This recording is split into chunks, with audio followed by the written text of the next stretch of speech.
Pagi ini sholat Id dilaksanakan di seluruh Indonesia tentu saja dan juga bagi umat muslim di seluruh dunia. Kita akan melihat beberapa titik, salah satunya suasana sholat Idul Fitri yang berlangsung di Masjid Agung Tasikmalaya. Ada liputan jurnalis Kompas TV, Fedriska Ananda dan Nanda Aprilia yang akan menggambarkan momen suasana Lebaran Idul Fitri dari Masjid Agung. Berikut laporannya untuk Anda yang sudah kami rekam sebelumnya. Saudara, momen mudik lebaran dan momen Idul Fitri tentu menjadi hal yang dinanti-nantikan oleh para perantau yang datang ke kampung halamannya untuk merayakan lebaran. Nah, kita akan berbincang dengan Sekda dari Kota Tasikmalaya, seperti apa sih sebenarnya animo masyarakat Tasikmalaya. Dan saya saat ini sudah bersama dengan Bapak Sekda. Halo Bapak, selamat pagi, boleh minta waktunya sebentar. Pak, ini kan artinya masyarakat sudah 2 tahun mengalami pandemi COVID dan kemudian meskipun tahun lalu sudah tidak COVID gitu ya Pak ya, namun kan tentu masih ada PPKM, pembatasan. Namun kalau misalkan saya lihat hari ini Pak, animo masyarakat sangat tinggi gitu Pak. Kalau misalkan dari Pemkot Pemkot Tasikmalaya gitu ya Pak ya, gimana sih Pak melihat momen Idul Fitri pada tahun ini Pak? Ya, baik, terima kasih. Alhamdulillah. Jadi pagi hari ini akan diselenggarakan sholat Id tingkat Kota Tasikmalaya di Masjid Agung. Dan alhamdulillah melihat masyarakat yang hadir ini luar biasa karena memang tahun kemarin juga diselenggarakan sholat Id di Masjid Agung Tasikmalaya. Tapi memang karena masih PPKM, begitu masih ada penjagaan jarak dan juga tidak sebanyak sekarang, karena sekarang kelihatannya yang pulang mudik ke Kota Tasikmalaya karena memang waktu yang diberikan oleh pemerintah juga cukup panjang begitu, sehingga kelihatannya lebih banyak dibanding tahun kemarin. Walaupun sebenarnya sebagian warga masyarakat Kota Tasikmalaya juga kemarin sudah ada yang merayakan Idul Fitri, sudah ada yang sholat Idul Fitri, tapi dipusatkan di Masjid Agung ini kelihatannya sangat banyak begitu tahun ini begitu. Pak Sekda, ini kalau misalkan dibandingkan dengan tahun lalu gitu Pak, apakah ada kenaikan Pak jumlah pemudik warga Tasikmalaya yang merantau entah itu di Jakarta ataupun di Bandung dan kota sekitarnya? Kalau misalkan dari Pemkot sudah ada mencatat belum Pak data terkait kenaikan dari jumlah pemudik pada tahun ini Pak?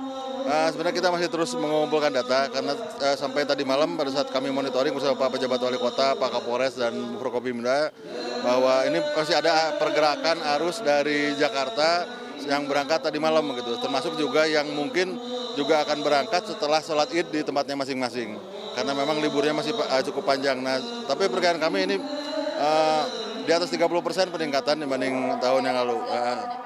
Pak Sekda, terima kasih atas waktunya. Mungkin Bapak diburu-buru akan melaksanakan sholat Idul Fitri. Silakan Pak lanjut dengan agendanya. Terima kasih.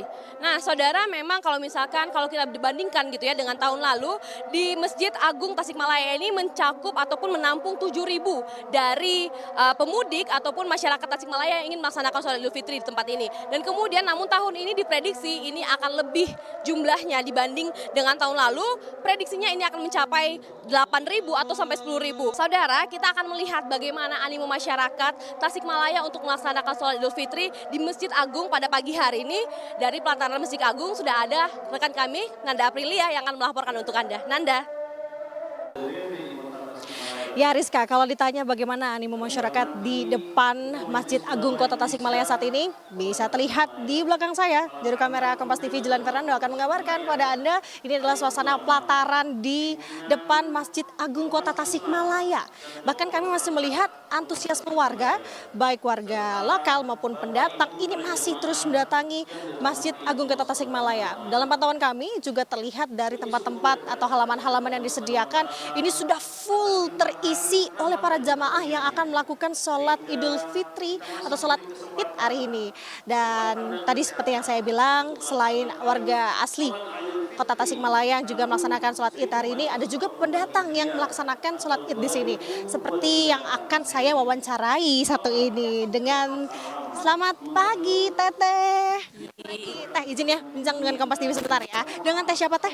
Marsha. Teh Marsha. Nah, oke. Teh Marsha, tadi kan kita sebenarnya ngobrol-ngobrol kita ya di belakang ya. Teh ini bukan asli Kota Tasik ya? Pendatang dari mana Teh? Dari Bogor kebetulan. Dari Bogor. Nah, hari ini sholat Id sama siapa aja?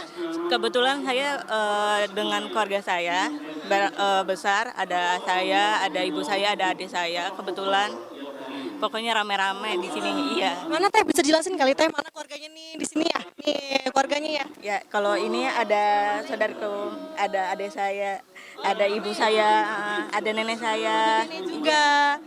Iya. Emang setiap tahun di sini pasti sholat? Ya, tentu pasti mudik ke Tasik. Oh gitu. Iya. Ini teteh mudik dari kapan? Kebetulan baru nyampe kemarin. Kebetulan kesininya baru kemarin. Gitu. Emang niatnya sholat id di sini ya? Ya, sholat id ini tentunya. Ini selain ibu-ibu yang cantik super jelita ini, apa ada di bagian saf cowok? Ada ayah saya, ada kakek saya, ada semuanya deh. Kakak saya juga ada. Rame banget. Teh Marsha, tadi kan dari Bogor nih. Bogornya Bogor mana? Kebetulan kabupaten di Cibinong. Iya. Rencananya di sini sampai kapan? Mungkin seminggu ada. Iya. Nah, terakhir deh, biasanya rutinitasnya habis sholat id ngapain sih teh? Biasanya silaturahmi ke keluarga-keluarga karena kebetulan kan di Tasik banyak banget nih keluarganya juga. Terus apa ya, kayak salam maaf-maafan sama keluarga-keluarga juga gitu. Nuhun, Teh Marsha, minal aizin wal faizin, maaf lahir dan batin, minal aizin. Nah, saudara, itu tadi salah satu jamaah yang akan melakukan sholat id di sini. Memang kalau bisa dilihat suasananya pada tahun ini lebih meriah daripada tahun-tahun sebelumnya. Hal tersebut pun disampaikan oleh salah satu jamaah yang memang sudah kerap kali melakukan sholat id di sini. Sebelum saya menutup laporan saya pada pagi hari ini, izinkan saya mewakilkan tim dan kru yang bertugas di tim jalur selatan pada mudik ini untuk mengucapkan minal aizin wal faizin, mohon maaf dan batin. Selamat Hari Raya Idul Fitri 1444 Hijriah.